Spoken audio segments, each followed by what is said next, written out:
সব দিক থেকে হামাসকে কোণঠাসা করতে মরিয়া যুক্তরাষ্ট্র এবং ইসরায়েল। সোমবার কায়রোয়ে শুরু হতে যাওয়া আলোচনায় খুব দ্রুত সিদ্ধান্ত না নিলে ফিলিস্তিনি স্বাধীনতাকামী গোষ্ঠীর জন্য সব পথ বন্ধ হয়ে যাবে বলে হুঁশিয়ারি দিয়েছেন ডোনাল্ড ট্রাম্প। মার্কিন প্রেসিডেন্টের কথার সুর ধরেই বেনিয়ামিন নেতানিয়াহুর হুমকি, সোজাভাবে হোক কিংবা কঠোরভাবে হামাসের নিরস্ত্রীকরণ এবং গাজাকে সন্ত্রাসমুক্ত করবেই সেনারা। বাংলাদেশের প্রথম ইমিউনিটি বুস্টার সমৃদ্ধ ফ্যান্টাস্টিক হ্যাপি এনার্জি বিস্কিট।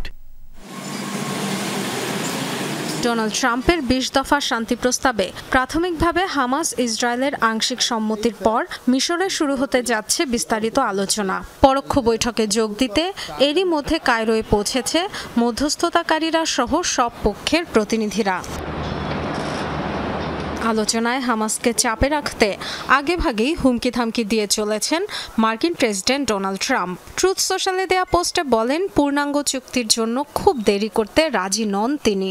জানান, হামাসকে খুব দ্রুত সিদ্ধান্ত নিতে হবে, নয়তো সব পথ বন্ধ হয়ে যাবে ফিলিস্তিনি স্বাধীনতাকামীদের জন্য। কিছুক্ষণ পর আরেক পোস্টে বলেন, গাজার নির্দিষ্ট রেখার বাইরে সেনা সরিয়ে নিতে রাজি হয়েছে ইসরায়েল, তবে কোন এলাকা কিছুই স্পষ্ট করেননি। একই সুরে কথা বললেন ট্রাম্পের ঘনিষ্ঠ সহচর বেনিয়ামিন নেতানিয়াহু। ইসরায়েলি প্রধানমন্ত্রী জানান, শান্তি চুক্তি চূড়ান্ত করতে দ্রুত বন্দোবস্তের তাগাদা দিয়েছেন কায়রোর আলোচক দলকে। শিগগিরই জিম্মিদের ফেরার খবর দেবেন বলেও আত্মবিশ্বাসী নেতানিয়াহু। যে কোনো মূল্যে হামাসকে নিরস্ত্রীকরণ ও গাজাকে সন্ত্রাসমুক্ত করবে তার সেনারা, দিয়েছেন এমন হুমকি।